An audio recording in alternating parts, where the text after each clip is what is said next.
Donc en fait, j'ai actuellement en ligne de NAN TV International Dr Ali Kamel, analyste politique, mais aussi c'est également c'est un docteur.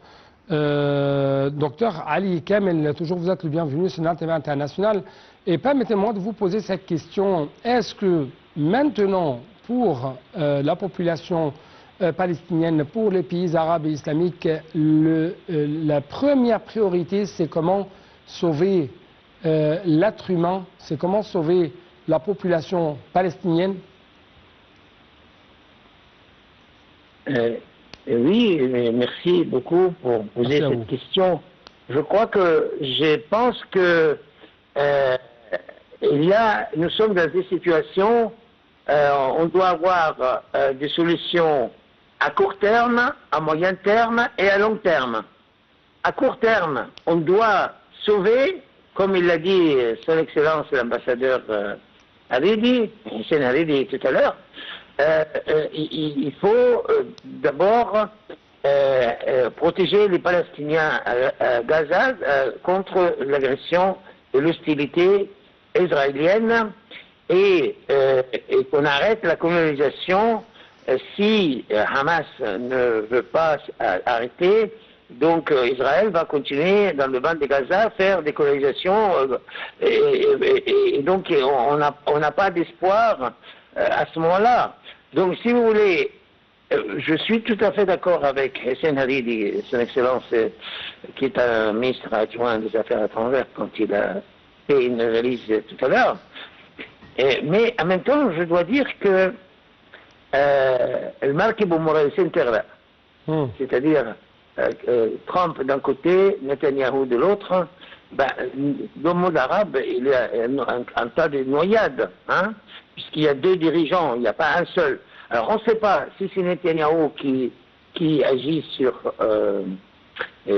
Trump ou si c'est Trump qui amène Netanyahou, mais en tout cas, dans les réunions qui étaient organisées à New York, il y a des gens qui disent il faut peut-être sortir cette réunion en dehors de New York.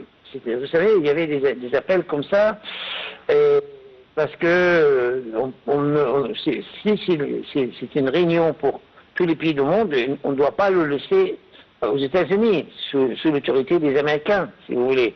Donc ça, c'est très mauvais pour les États-Unis, et aussi c'est très très mauvais pour la réputation d'Israël, de continuer à faire en sorte de tuer humainement des êtres humains. Vous avez vu comment agit le président de Colombie, vous avez vu comment l'Espagne a agi, comment Mme Meloni a modifié en Italie, le Premier ministre, son avis. Donc si vous voulez, à court terme, il faut absolument qu'on arrête l'agression, l'hostilité déjà entre Hamas, entre Israël, parce que le Moyen-Orient va être flambé, si vous voulez. On arrête l'incendie d'abord, ok? On arrête l'incendie d'abord. Et après, on va faire la réhabilitation, on va sauver, on va remédier, si vous voulez, aux dégâts de l'incendie qui a été fait à Gaza.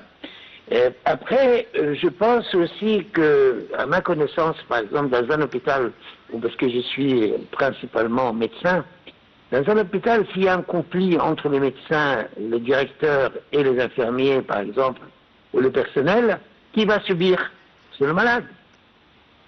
C'est la même, c'est ça que je voulais dire à court terme. Donc, actuellement, ce qui est très important, ce qui est très prioritaire de votre point de vue, c'est comment sauver la population de la bande de Gaza, la population palestinienne, de cette situation humanitairement désastreuse, n'est-ce pas?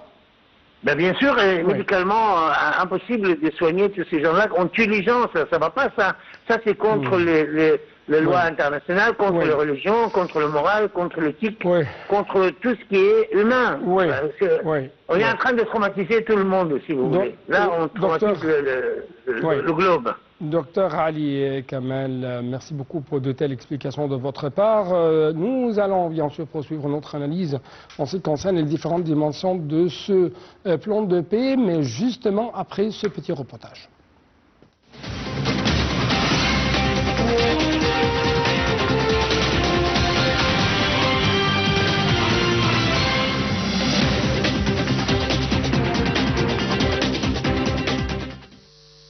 Suite à la déclaration de son plan concernant la bande de Gaza, le président américain Donald Trump a qualifié hier lundi comme peut-être l'un des plus beaux jours de la civilisation, disant espérer une réponse positive du Hamas dans une déclaration faite aux côtés de Benjamin Netanyahou, sans prendre de questions de la presse.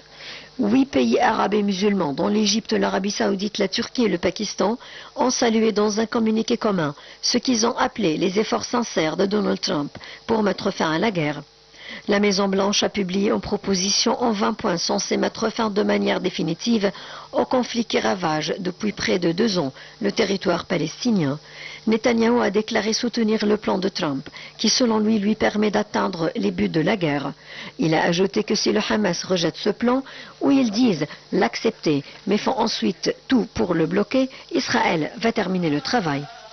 Le président américain a assuré à Benjamin Netanyahou qu'il aurait son soutien total à Gaza si le Hamas rejetait le plan. La feuille de route de Washington prévoit un arrêt immédiat de la guerre à Gaza, accompagné d'un retrait par étapes des forces israéliennes et une libération des otages dans les 72 heures suivant le feu vert d'Israël. Le Forum des familles, principale organisation israélienne de proches d'otages retenus à Gaza, a salué ce qu'il a qualifié d'un accord historique. Une fois les otages libérés, Israël relâcherait, selon le plan américain, 1700 Gazaouis faits prisonniers, ainsi que 250 Palestiniens condamnés à la prison à perpétuité. Selon cette feuille de route, le territoire palestinien serait gouverné par une autorité temporaire, technocratique et apolitique, gérant les affaires courantes dont le Hamas serait exclu. Benjamin Netanyahou a par ailleurs assuré lundi que l'autorité palestinienne n'aura aucun rôle à jouer à Gaza si elle ne passe pas par une transformation véritable et radicale selon ses propres termes.